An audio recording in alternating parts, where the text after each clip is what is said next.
I'm endlessly fascinated and curious about the world around us, about business, about politics, about the arts, about culture, developments, social issues, and the people. Most importantly, about the people that are shaping our future. Every night, I get the opportunity to have conversations, to dive into conversations with thought leaders, with change makers, entrepreneurs, politicians, and everyday heroes who unpack the ideas and stories that I think matter to all of us. What's the future of our economy? What's the future of our country? How do we build stronger communities? What can we learn from music, theater, sports, politics, the arts? How does policy shape our real lives? What does leadership look like, real leadership in today's environment? If it's interesting and relevant and topical and we're talking about it, you'll hear about it here at 6 o'clock on the Brian Crombie Radio Hour. I want to have real conversations, in-depth conversations. These are ideas we're sharing. This is the Brian Crombie Radio Hour. Thanks for joining me.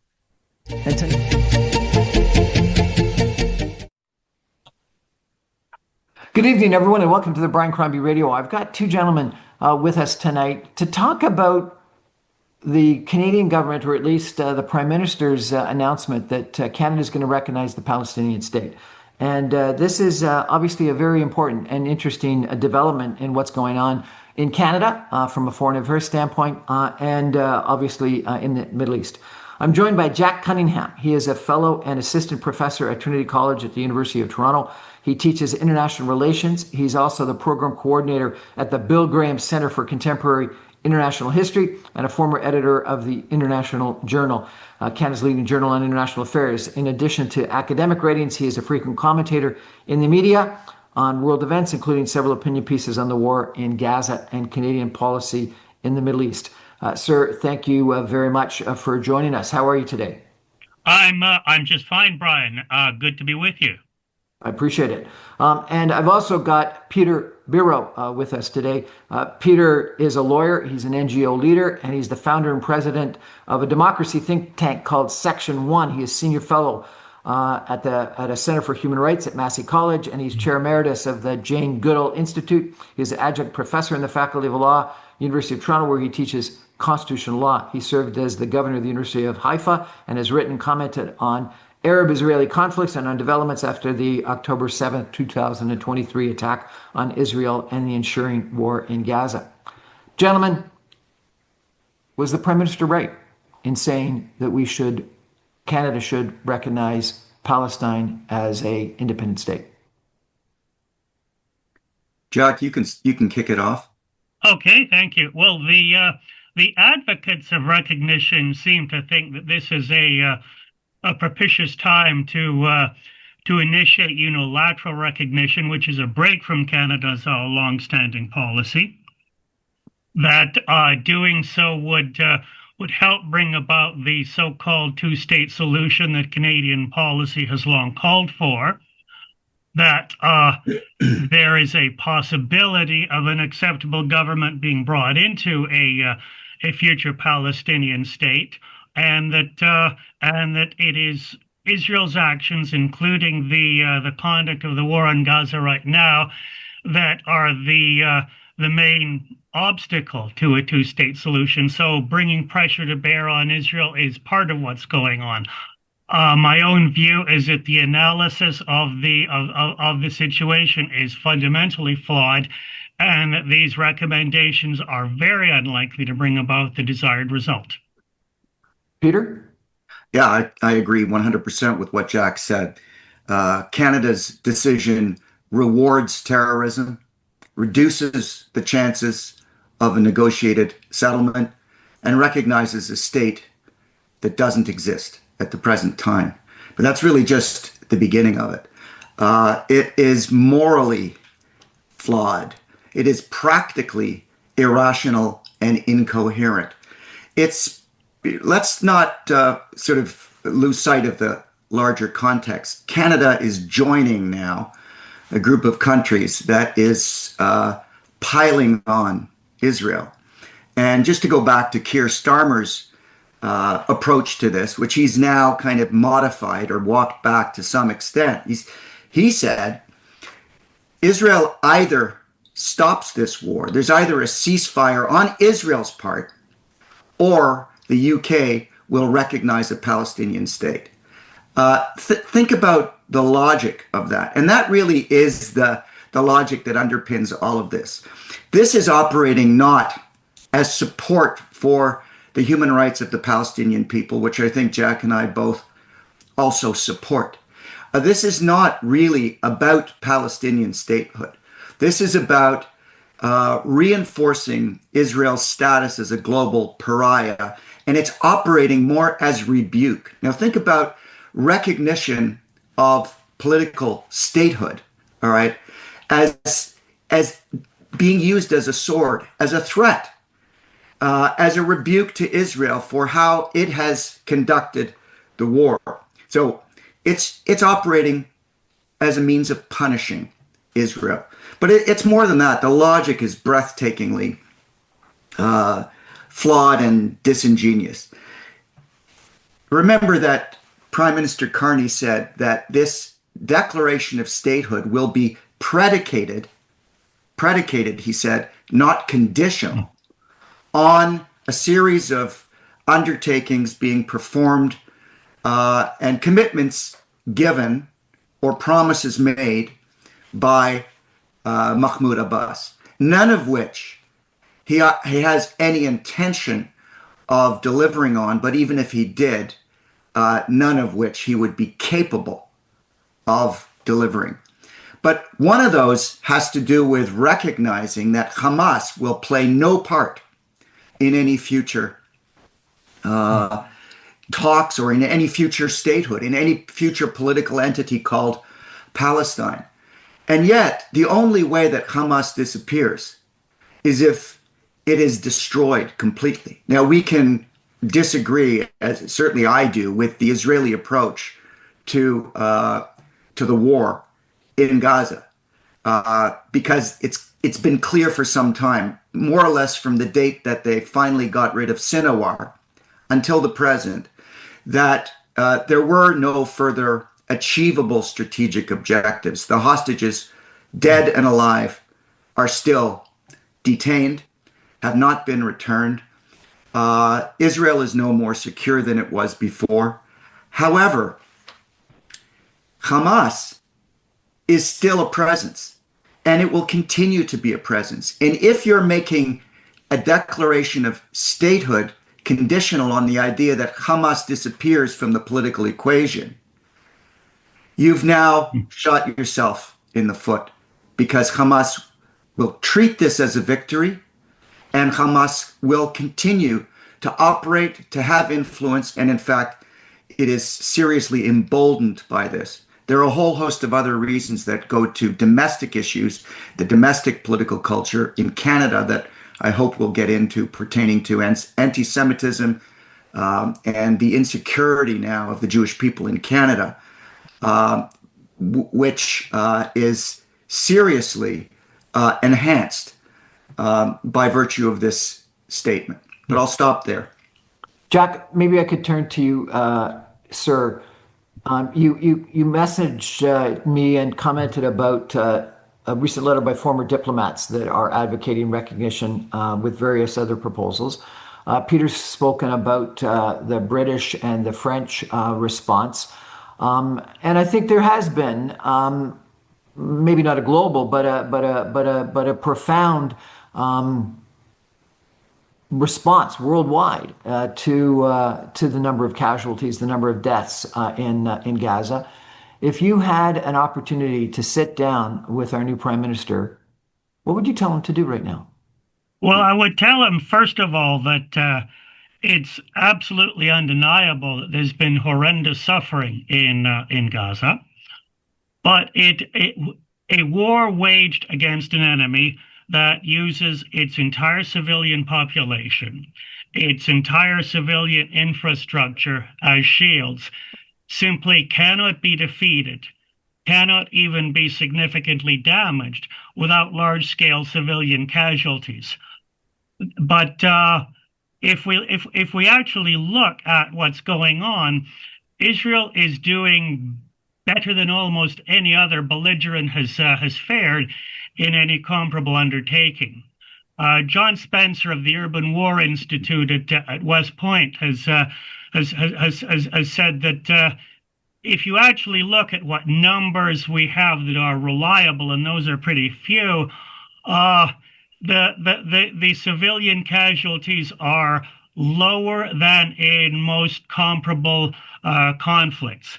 Now, to be sure, the numbers are unreliable because they tend to come from the Gaza Health Ministry, which is a Hamas operation, from journalists who are either sympathetic to Hamas or are, if they're operating on the ground, are intimidated by it and fear for their lives if they don't parrot the required orthodoxy. But I would point out that recognition has to be looked at within a broader context. What are the incentives that this gesture creates? I agree with Peter's criticism of Starmer's version of the initiative.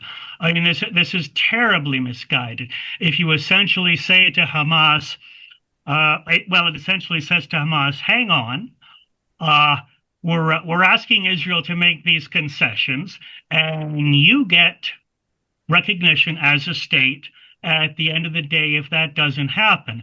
Well, Hamas is left with absolutely no incentive to make any concessions whatsoever. You end up with Hamas digging in its heels yet further, and a stable peace remains further away. It's absolutely true that the only way to bring peace to Gaza is to destroy Hamas militarily, to remove it as a political force. And of course, the war could end tomorrow if Hamas would disarm, surrender, and evacuate Gaza. That's not going to happen. The Israeli effort to defeat Hamas has, I agree with Peter, not been well handled in every particular. And the civilian suffering in Gaza, most notably the ongoing controversy about food insecurity and humanitarian aid, has very much played into Hamas's hands. But perhaps we can get into that as a separate matter. I don't think that situation is well understood. But this ganging up on Israel is not going to make a stable peace more likely. The Palestinian Authority is not an acceptable alternative to Hamas, even could Hamas be brought out of the picture. Mahmoud Abbas himself is an unregenerate anti-Semite. He wrote a doctoral dissertation for a Soviet bloc university, blaming the Holocaust on Jews as well as minimizing the numbers killed. Fatah has, on occasion, cooperated very closely with Hamas. They formed a unity government at one point. Mr. Abbas was only belatedly and reluctantly brought around to even condemning October 7th. When the odious Mr. Sinwar was killed, Fatah celebrated him as a martyr, as a hero. My acquaintances in Israel refer to Fatah as Hamas in suits. The only difference is that where Hamas is openly genocidal, Fatah tells gullible Westerners they're committed to a two-state solution to peaceful coexistence, but they tell their own people Palestinian statehood would be just the first step in incrementally removing Israel from the Middle East, wiping it off the map. In order to believe that they're an acceptable alternative, you have to believe that they're being honest when they talk to us and lying when they talk to their own constituents. Occam's razor here, I think it's more likely to be the other way around. And we do know that recognition of a Palestinian state would not bring peace, even if it were under Fatah's auspices. This issue has been debated before. In 2012, there was a debate in the UN over full recognition of a Palestinian state. Now, it failed largely because of a U.S.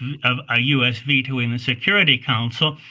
But Mahmoud Abbas had an op-ed in the New York Times. It's readily available online.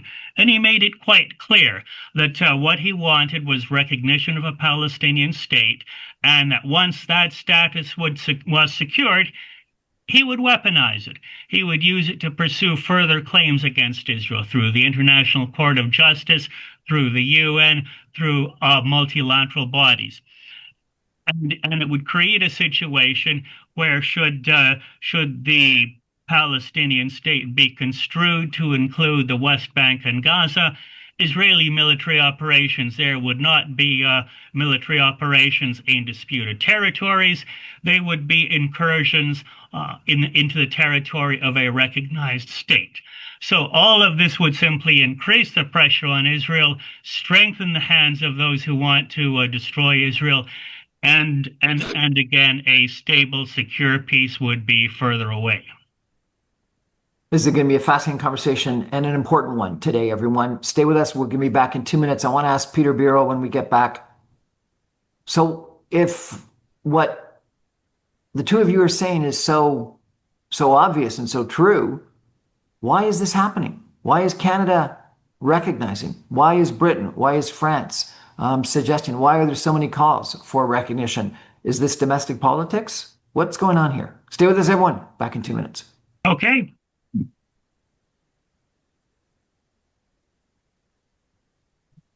Welcome back, everyone, to the Brian Crombie Radio. We're talking about the Prime Minister of Canada, the new Prime Minister of Canada last week, suggesting that Canada will recognize Palestine as an independent state. I've got with us Jack Cunningham, who's a professor at Trinity College, and Peter Biro of a NGO. He's an adjunct professor and a frequent contributor to my show, a really great articulate speaker. Peter, I want to turn to you, if I could, and ask you, what's going on?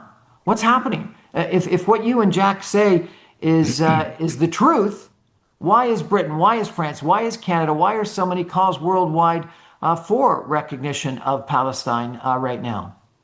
Well, as with many things, it's complicated, Brian. But let's put this in a broad context so that we can really at least begin to try to understand this. The Israel vilification has now for many years, long before October 7th, effectively become the language of and the currency of contemporary human rights discourse. And the world is kind of catching up to, let's call it, the activism and the advocacy of that community, that is the international contemporary human rights community, for some time. And by the way, while I'm critical of that community, I'll remind you, I am a senior fellow of the Raoul Wallenberg Center for Human Rights. Human rights is very much a part of what I do, what I believe in, and I think that's the case for Jack as well. So this is not an argument against human rights discourse, but rather the way in which it's been carried out by the current establishment. What is that vilification of Israel really predicated on? Well, we see in the post-October 7th period what it's really about. And what it's really about is not so much about Palestinian human rights, which isn't to diminish the critical importance of human rights for Palestinians, and indeed a right to self-determination, which, by the way, doesn't necessarily translate immediately into statehood, but that's for another discussion. What it's really about is getting at Israel's original sin, if you will. And what was that sin? Its very founding. And this is what contemporary human rights discourse has had a problem with from the beginning. That is the very legitimacy of the state of Israel. Now, in recent years, the occupation, particularly in the Netanyahu period, throughout his entire tenure, and it now gets accentuated and amplified with the current series of coalitions that he has had. The question of whether a two-state solution is even a possibility, given the increased polarization that exists, not just in Israeli society, but between Arabs and Israelis, is a serious issue. But Canada steps into the piece, in a sense, taking refuge and seeking validation from the false security of a growing consensus. And this is highly problematic. Canada has now taken sides, and it has moved from a position of supporting Israel, not just as a nation state with a right to self-defense, but even on this question, without stating it explicitly, of Israel's legitimacy, because the occupation now creates problems for its legitimacy. And when I talk about the occupation, I'm talking about its control of the West Bank and of Gaza. And we can have a discussion about whether it is truly an occupation power. One thing I think we can probably all agree on is that the activity of the so-called settlers in the West Bank is not only problematic, but illegal to the extent that Israel supports it and backs that officially. But that doesn't dispose of the question ultimately of Israel's legitimacy as a state, or of, for example, the place of Jerusalem in a future Palestinian state and a future Israel. So Canada has kind of moved now. It's changed its position, and it has gone with the emerging consensus that Israel is the problem. And this is a very different proposition than saying that the consensus is that the Palestinians should have statehood in a particular place. There are very legitimate and important discussions to be had about whether a two-state solution is not only possible, but is, if possible, the best option. But of course, in keeping with respect for the right to self-determination, that would be and should be a matter of decision by the peoples in question and negotiation between the peoples in question, which is the Israeli people, the Israeli state, and the Palestinians. It's something that cannot be imposed externally by declaration. The only effect of this declaration that Canada and the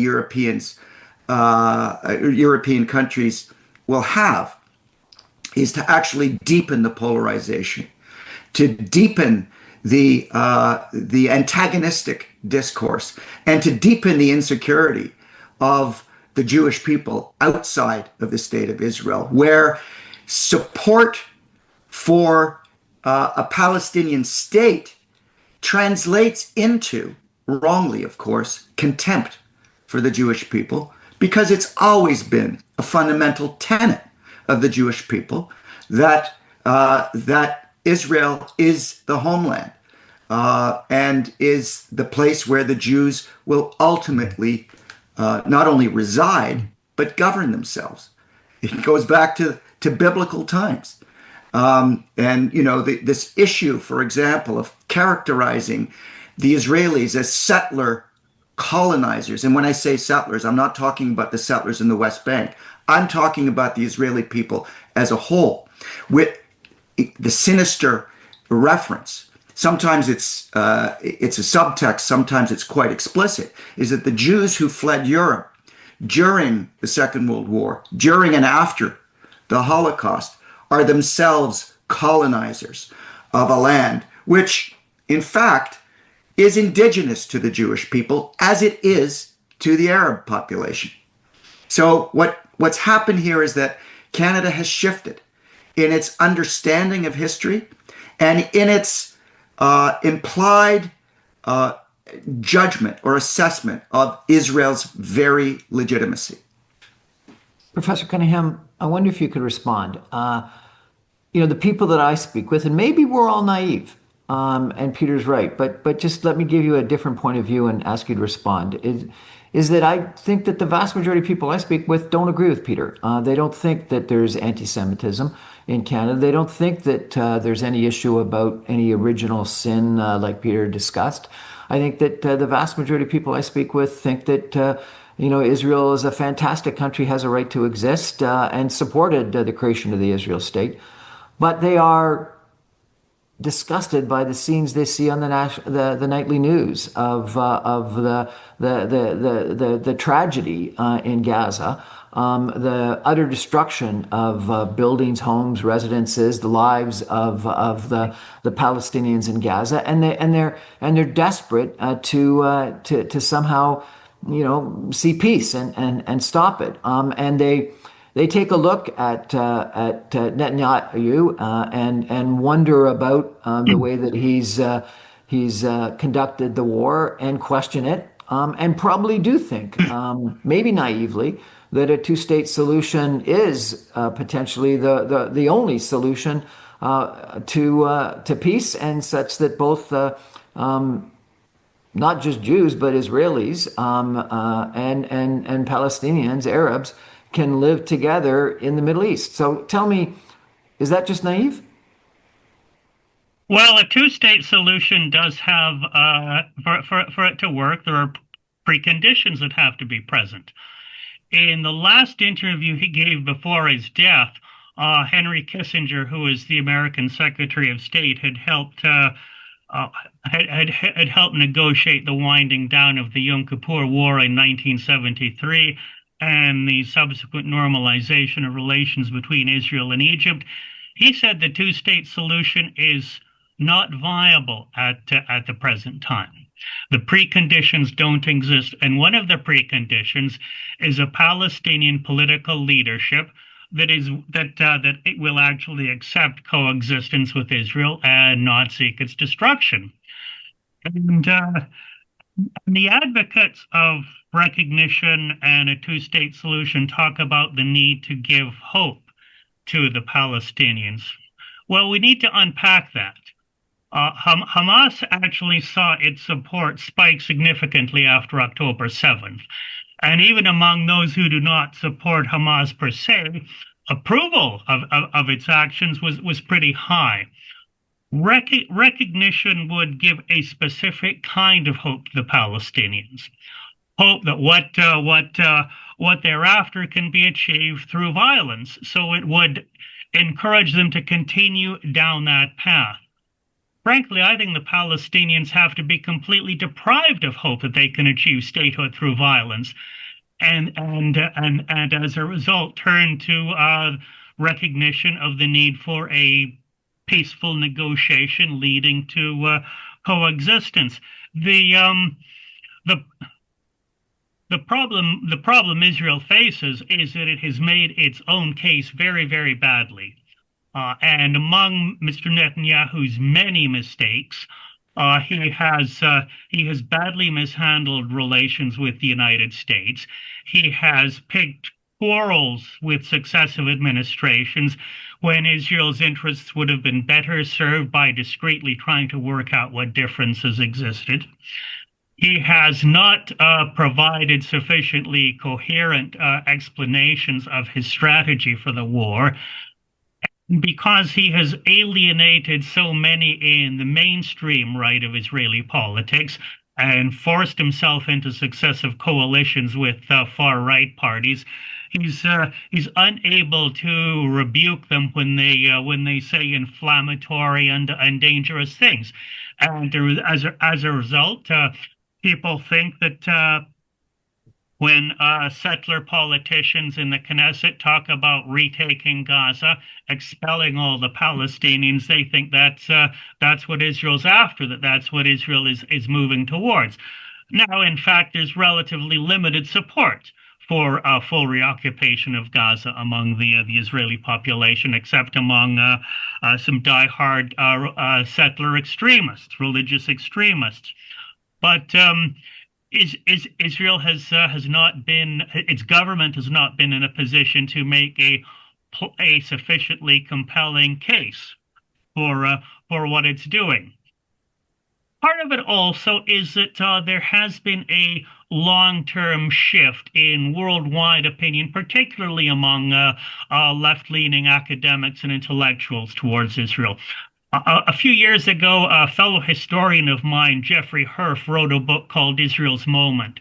And one of his main points was that Israel's formation was actually supported by left-leaning advocates of decolonization by anti-colonials in the United States, in Canada, in Western Europe. I think the shift in opinion really set in after the Six-Day War. People who were happy with an Israel that was relatively weak and and peaceful, it seemed, were traumatized by an Israel that now looked like a military force. They equated military prowess with sin and began to turn against it. This has also been exacerbated by the entry into the UN of a great many former colonies where anti-Semitism is deeply rooted. And in recent decades, Peter referred to the term settler colonial. The ideology that puts settler colonialism at the heart of history has gained a lot of traction, first in academia, but more generally in center-left circles, including in politics. Yeah. As Adam Kirsch pointed out in his recent book on this topic, the settler colonialists aren't going to undo Canada's original sin, what they claim to be the dispossession of the indigenous peoples. The United States isn't going to do that.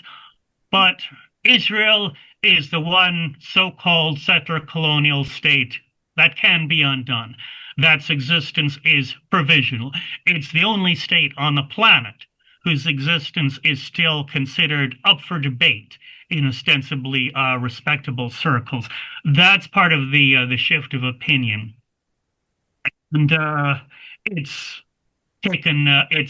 taken hold among policymakers. In Canada, I think it's popular among many of the left-leaning activists who are part of the Liberal Party's coalition. In terms of Canadian domestic politics, both the Conservatives and the NDP are relatively homogeneous. The Conservatives comparatively stalwart in support of Israel, the NDP in recent decades fairly consistently wary, if not hostile. The Liberal Party is sort of split down the middle. You've got people like Erwin Kotler and Anthony Housefather who are strongly supportive, but you've also got people who are very much imbued with the settler colonialist view of Israel's history, Israel's creation, despite all the archaeological evidence to the contrary. And as a result, we saw Justin Trudeau trying without success to please all sides to the conflict. He ended up pleasing none. Mr. Carney, I think, is perhaps trying to do the same thing by talking about the need for a Zionist Palestinian government, and then proceeding with this not particularly well thought out initiative of recognition. Peter, Professor Cunningham a couple of minutes ago said that you needed to have political leadership in Palestine that would recognize the right to exist for Israel. You've been critical on my show before of the leadership in Israel. Do you think that there is political leadership currently in government in Israel today that recognizes the right to existence of Palestinians? Not in Netanyahu's government, or certainly not in the controlling forces inside Netanyahu's government. But I think, as Jack said, the positions taken right now by Netanyahu, not just in his dealings with successive American administrations, but of course inside cabinet, in that inside that sort of group of that unholy alliance with the right-wing parties, both the religious and non-religious right-wing factions that, controlled by people like Smotrich and Ben-Gvir, who are making the sorts of statements that are giving succor to those people who allege that not only is Israel's conduct of the war catastrophic, which I think it is, but that it also reflects genocidal purposes, right? That is not reflective of mainstream Israeli society at all. Genocidal purposes? Really? Well, Israel is in the dock right now, all right? The International Court of Justice, thanks to South Africa and to other countries supporting it, Brazil most recently, alleging that it is committing genocide. And we don't have time in this program to discuss genocide in any detail, but part of the exercise, particularly led by the international human rights sort of establishment, is to demonstrate or to make the argument that according to the 1948 Genocide Convention, technically speaking, the terms are the threshold is met, and one of them has to do with intent or intention, right? So there is a lot of discussion about the statements made by certain elements inside the Netanyahu government. And some of them are not only inflammatory, they're just beyond outrageous and indefensible. And they, as I said, they give some support to that position. But that is not reflective, as Jack said, of what Israeli society stands for or is all about. I want to. But isn't the problem, Peter, that what we see in the West, what we hear in the media, isn't Israeli society? It is Netanyahu. It is the leadership. It is the current government. That's what we hear and see. That's the positions that we. That is the case, but that is not the way it is. It is explained or understood in Western society.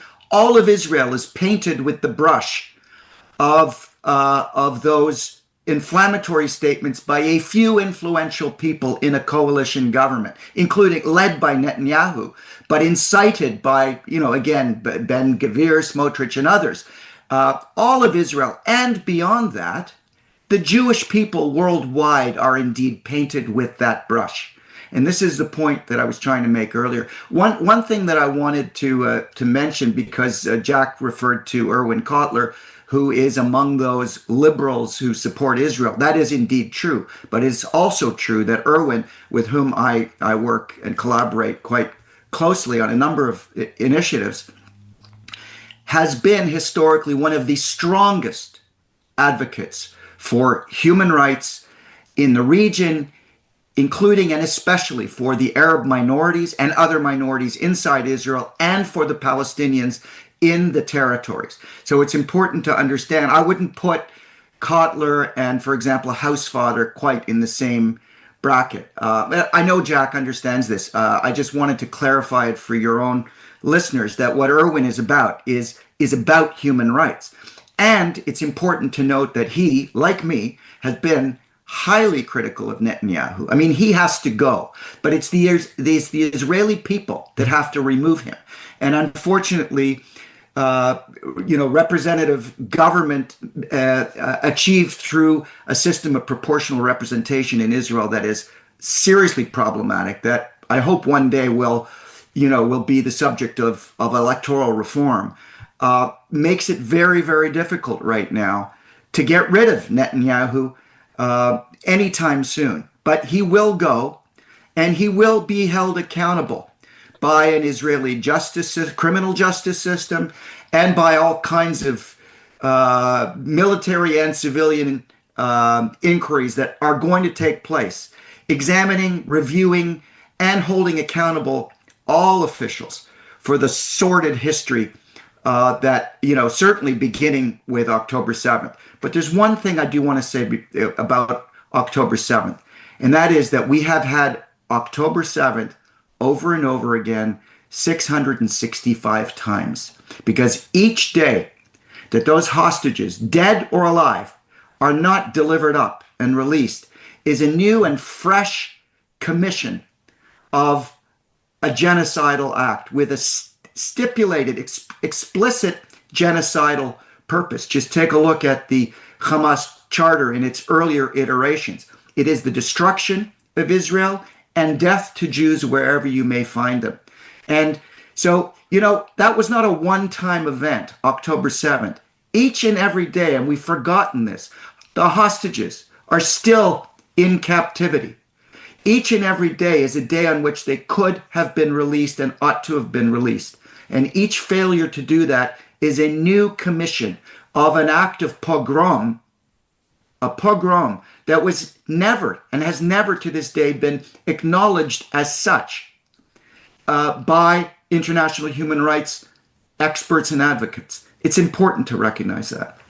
Peter, I agree and understand, and I think that the vast majority of people worldwide were shocked by the atrocities of October 7th.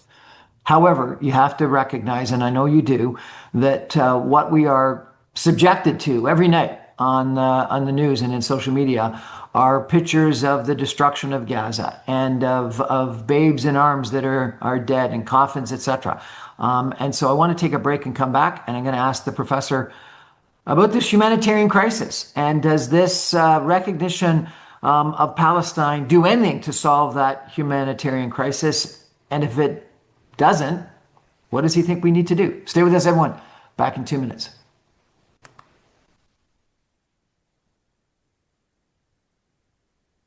Welcome back, everyone, to the Brian Crombie Radio. I've got a really interesting conversations with two excellent guests. I've got Peter Biro with me and Jack Cunningham. Professor Cunningham, Trinity College International Relations Program. You've written about this. You've spoken about this. You teach about it, I presume. We've got an incredible disaster right now in Gaza. Tens, if not hundreds of thousands of people dead, starvation, displaced people, etc. I think that's what this recognition of Palestine is all about.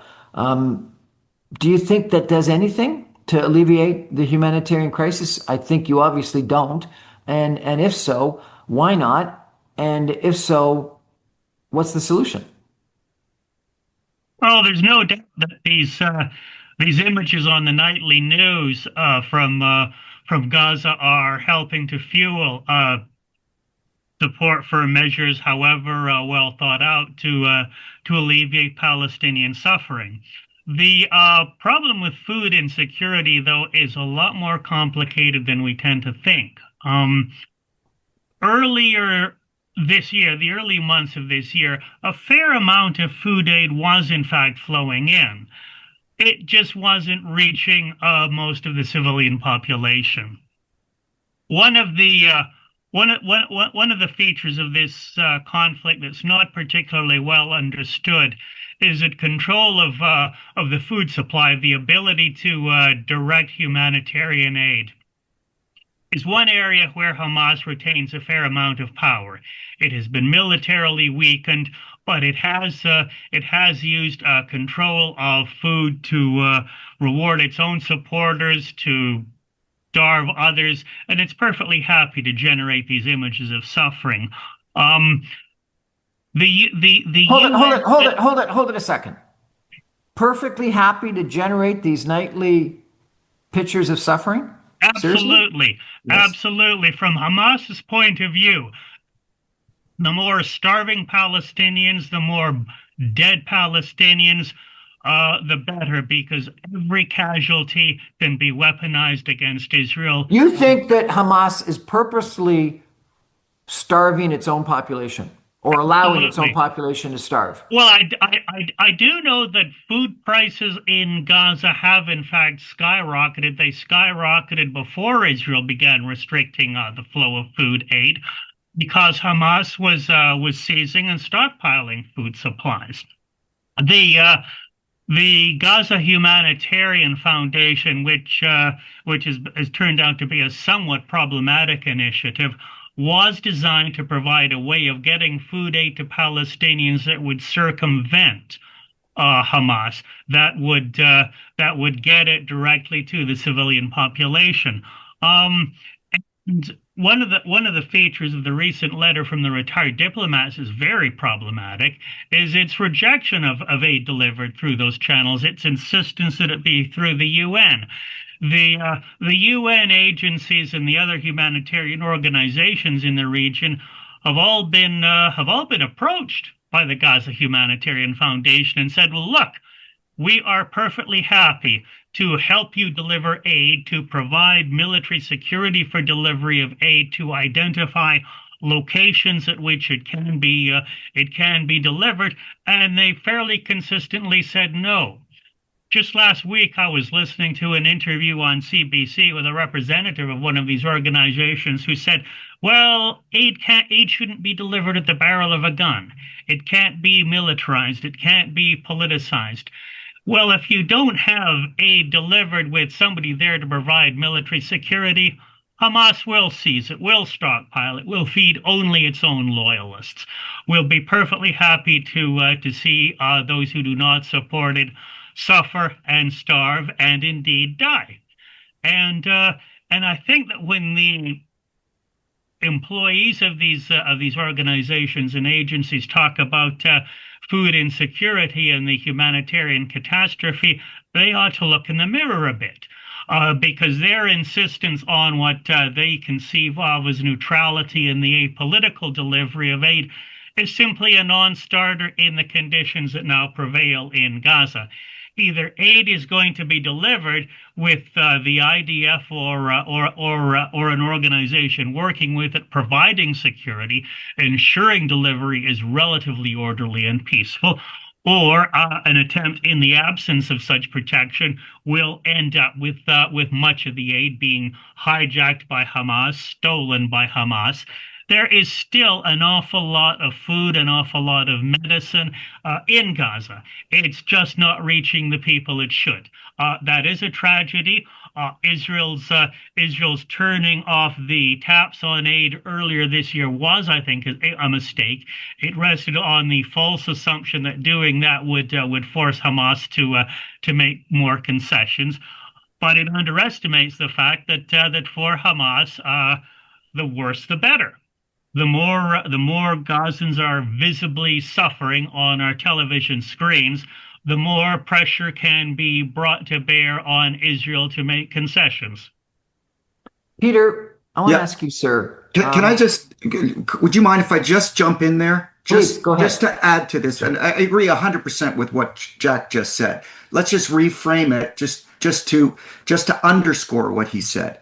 The question might be put as follows: who benefits from this war?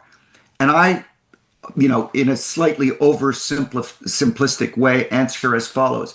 Netanyahu personally benefits because the minute this thing is over, accountability for him begins at home. Political accountability and legal accountability. So he personally has no interest in ending this thing anytime soon. And there's no two ways about that. But who else benefits from this? Hamas benefits from this.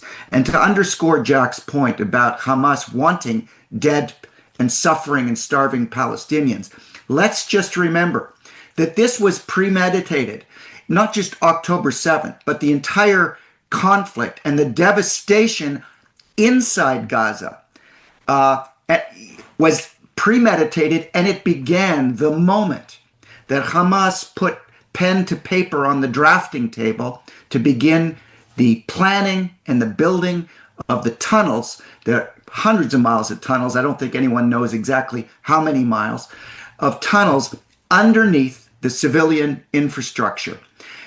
That was a plan to make human targets of its civilian population with the intention not of fending off attacks, but with the intention of inviting attacks and the devastation that ensued. There are no two ways about that. Furthermore, after October 7th, there are statements, these are documented by the late, great Ismail Haniyeh, the Hamas's political leader, now dead, deceased political leader, celebrating the deaths and saying that more deaths were necessary. The plan was for the deaths of tens of thousands of Palestinians, martyrs. Remember, this is a jihadist movement as well. That is absolutely part of the plan. So the idea that the West wants to bring an end to all of this, of course, that's correct. Everybody wants an end to it. Everybody believes in human rights, as far as I'm concerned, and everyone respects the right of self-determination and the hope that it will resolve in a political solution that brings security and dignity both to the Israelis and to the Palestinian people. But the strategy is all wrong, partly because the understanding of how we get here is either intellectually sort of dishonest or just simply mistaken. Who benefits? Who is the cause? What is the cause of this devastation? Of course, Israel played its part. It took the bait, and it was quite convenient for Netanyahu that it do so. All right. But this was Hamas's plan, and Hamas is benefiting from all of this. That's what I wanted to say. I appreciate that. I want to end, though, if I could, Peter, with a question to you and Professor Cunningham. With how does this impact you personally?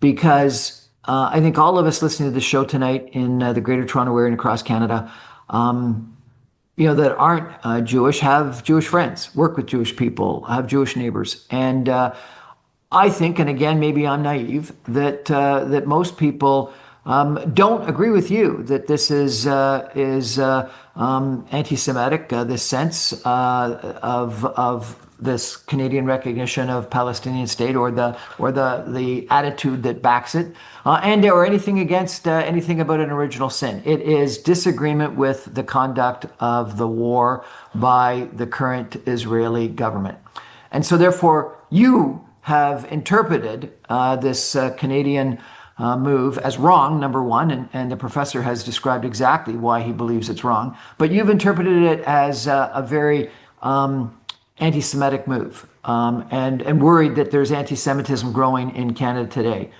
How has this impacted you personally?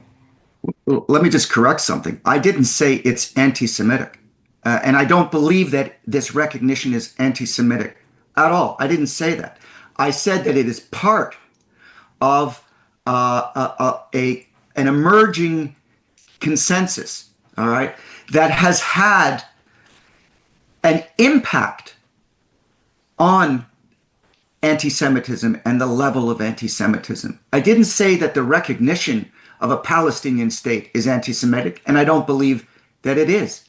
But it's part and parcel of let's call it the body language, all right, of the global powers in the West and now of Canada that has an adverse impact on the status, on domestic culture, all right?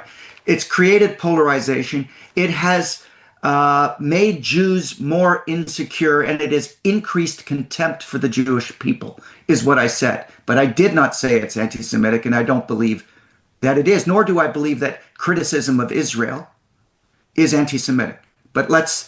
So I just want to be absolutely clear about that. In terms of how it's impacted me, it's been devastating. First of all, as a citizen of the world, as a believer, as a civil libertarian, a believer in human rights, a defender and champion of human rights, it's terribly painful to see the international human rights establishment kind of get all of this wrong. All right. Secondly, as a Jew, I'm terribly troubled because I am a critic of the government of Israel and a lover of the state of Israel and of the idea of Israel. And it's become next to impossible to be able to hold those two positions in public without being subjected to all kinds of misunderstandings at best and contempt at worst. Let me just stop with that so that Jack has an opportunity to respond to your question. Well, I, for one, have always had what I think of as a lover's quarrel with Israel, and that the quarrel certainly arises quite frequently with the current government. And it is certainly the case that much of the support for recognition, for doing more to alleviate the suffering of the Palestinians, is rooted in humanitarianism, is rooted in genuine compassion. But those qualities are not enough. They need to be augmented by an understanding of the relevant history, the relevant geopolitics, the relevant domestic politics of the various actors. I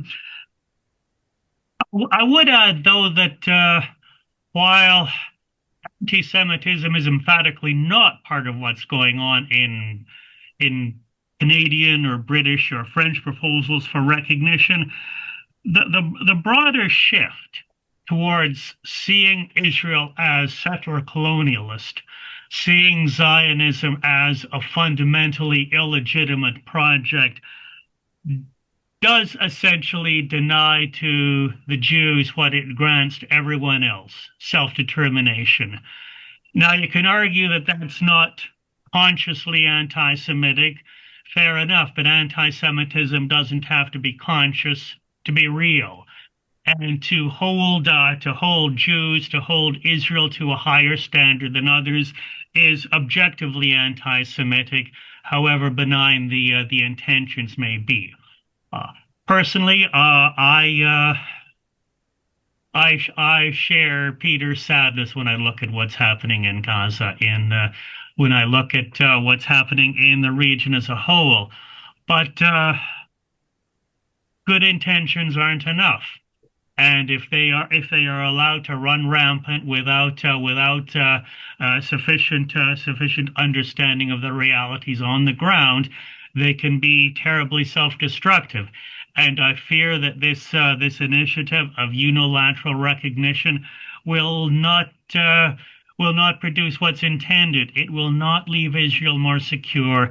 It will not make the Palestinians freer, happier. They will, if they are governed by either Hamas or Fatah, they will continue to suffer. They will be under the thumb of reprehensible regimes. And as long as conflict between Israel and the Palestinians persists, which it will under this scenario, they will be no more safe. No, their own losses of life will not diminish, and that's why I think humanitarianism, properly understood, properly applied in this case, points against unilateral recognition rather than towards it. I agree with Kissinger that the preconditions for a two-state solution aren't here yet, but there are other things that can be done. I, for one, would like to see a greater degree of Palestinian autonomy in both Gaza and the West Bank, probably in confederations with Egypt and Jordan. Shrink the Israeli footprint in certain areas. Some settlements will have to be dismantled. The settlers have to be curbed. There's no doubt about that. Their influence on Israeli politics is increasingly malign. But this is a gradual process. When Kissinger was reflecting on the gradual normalization of relations between Israel and its Arab neighbors following the Yom Kippur War, he noted that success stemmed from incremental steps, gradual steps to understand the other's position, confidence-building measures, inevitably a very slow process in which an increasing number of participants would come to recognize their not just the need for coexistence, but the means by which it could occur. A rush to unilateral recognition holds out very little promise and much threat. Professor Jack Cunningham, Peter Biro, thank you so much for joining me. I think this has been an incredibly interesting conversation. I, for one, really think that it's difficult, very difficult in today's world to have 2 points of view that are true at the same time. As Peter's mentioned, and as Professor, you talked about this love-hate relationship. But I think we need to. I personally am very supportive of Israel, but I'm disgusted with what's going on every night in Gaza. And I think both things are true. And I think that we need to realize that the world isn't perfect and it's not simplistic answers all the time. And sometimes we have these difficult situations. Anyway, gentlemen, thank you so much for joining. I remind you, everybody, I'm on every Monday through Friday at 6 o'clock. Thanks for joining. Good night.